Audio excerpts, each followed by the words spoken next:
Hello and welcome to week 45 of my journey through the Milan Art Institute Mastery Program. Okay, so this week I just worked on some paper pieces, so I just made six, just kind of made as many as I could in the time available, and didn't get too worried about like how many I should be making. These are quite fun. They're cyanotype, and then I painted over them and added like gold leaf and other sorts of embellishments. So again, we're still in the branding section. So here's what we covered this week: marketing overview, which is sort of like what are the four parts of a marketing strategy in terms of like branding and then like marketing content and then promotion. And if you're not being successful, are you failing in one or more of those areas? Print production and how to scale with prints. That was interesting. Um, how to put this? So I have taken other business startup courses, like art business startup courses, and I'll give a shout out to Natalie Parker.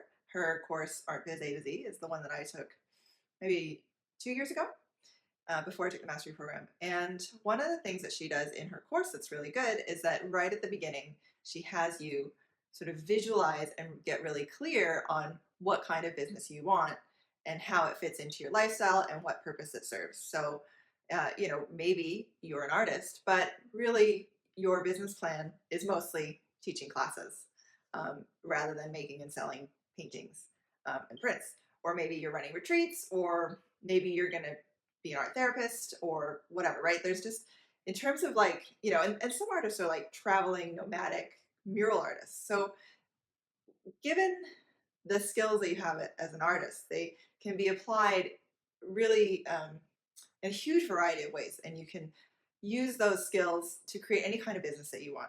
So one thing that I'm seeing now that we've like gotten into this a little bit more, and maybe it comes down the line, but it's kind of the basis for everything.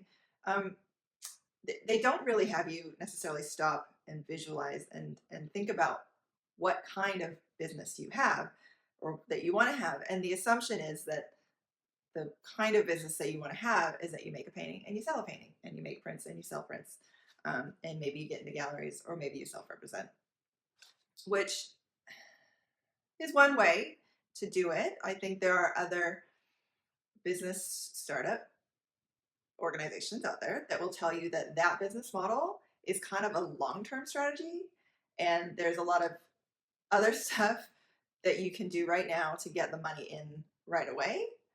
The actual selling of your artwork actually kind of comes last almost. It's sort of the core of what you need to be doing to be able to have your voice and know your voice and put yourself out there. But at the same time, it's sort of the most difficult way to make the money. Like, you look at these guys, you look at the Milans, and they're selling a lot of these courses. They're making a lot of money from these courses. And that's kind of the easiest way to make money. But they're selling you on this idea that you can make the money from selling your paintings, not from selling courses, which is how they make their money. So there's been an interesting, there's just really something lacking, I think, in that they don't really, the archetypal stuff is really good, but then the really taking a step back and sort of thinking about your life goals and what business activities you want to be undertaking to support those goals is kind of just missing. So they talk about prints. Now, in the beginning of the course, and they're very detailed about like, here's how to do an oil painting.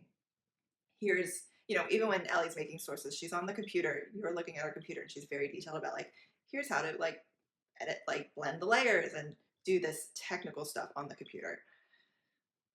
When they came to doing the print information, there wasn't really any information about how, like, getting into the nitty gritty of it. They kind of explained what they were, what prints were, and Jake kind of said, oh yeah, and up the brightness and watch out for the darks, but they don't like actually take you through like how to edit a photo for making prints. They just kind of talk. And if you want to make prints, there's an artist that I know, Lori Ann Art. She has a course that's like a deep dive into doing prints and doing them yourself with your own printer and stuff like that. In the Milan course, Jake makes this mention of like, and first you're going to start off outsourcing it, and then eventually you're going to want to get your own printer, because that's like how you make the highest profit. And again, they're missing a step there because it depends on what your goal is with prints. If your goal is to get passive income, then why would you want to buy a printer and deal with a printer and ink cartridges and all that crap? If your goal is to have the most profit per item sold, then yeah, but you have to put the work in. And it is like a whole nother thing to learn, which they just really gloss over. They don't actually teach it to you. So again, that's just kind of one of the things that's missing. Like, what's your strategy? What is important to you? And then how you make your decisions based on what kind of activities you will and won't do, feeds into what is your overall goal. So that is that. Then we talked about product development. So that's like getting your paintings ready and making sure they're varnished and stuff. And one of the really good tips that I got from this was, when you're photographing your artwork for prints, don't sign it yet. Photograph it unsigned, and then you put the signature on the print afterwards as a vector. And then, then you sign the original once after it's been photographed. So that was something I didn't know. So, doing this course there's a lot of helpful hints and tips, but there are certain gaps in knowledge, and it's just not, so far, it's just not that detailed in the branding section. So if you're going to do this course, it's not going to be the only course that you're going to do, is what I'm saying. You're going to have to just keep taking courses and identifying sort of your gaps in your knowledge and what you want to do.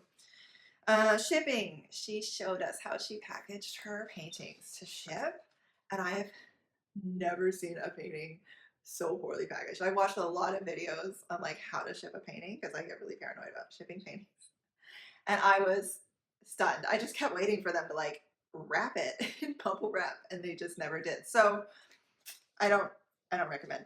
I would never ship a painting like that. Preparing artwork for market. Again, that's I don't know, photographing it and signing it and putting the hanging wire on. And again, putting the hanging wire on, she just like doesn't show you how to do it. There's actually like a really specific like way that you put the wire in and twist it around and up and over. That's kind of like, you'll see that on professional canvases. It doesn't show it to you really. But there are other artists that will show it to you if you Google it.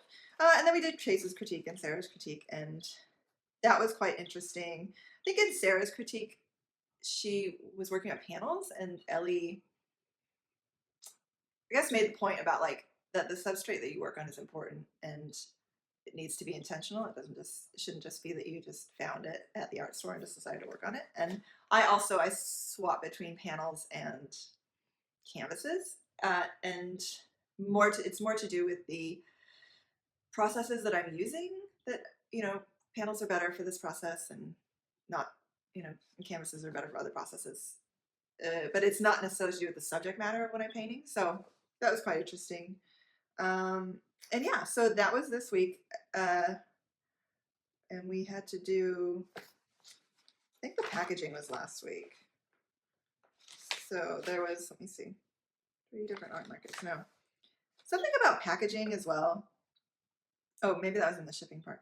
Something about packaging and like thinking about your unboxing experience. But there wasn't anything to do. So if you want, you kind of want to design your promotional materials, your certificate of authenticity and whatever little note cards you're putting in, all your freebies and stuff. And they sort of talked about it, didn't really give templates. It just kind of shows a little bit of like what they do in the textbook. But it's a little bit like you kind of want to think about it, but you can't actually design it yet because you haven't done your branding.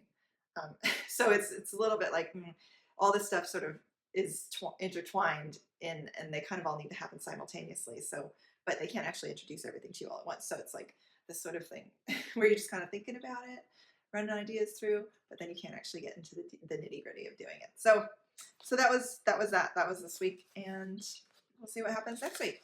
All right. If you like what you see and you want to know more about my journey and see where this goes, you can subscribe on YouTube or follow my blog on my website. All right, I'll see you later.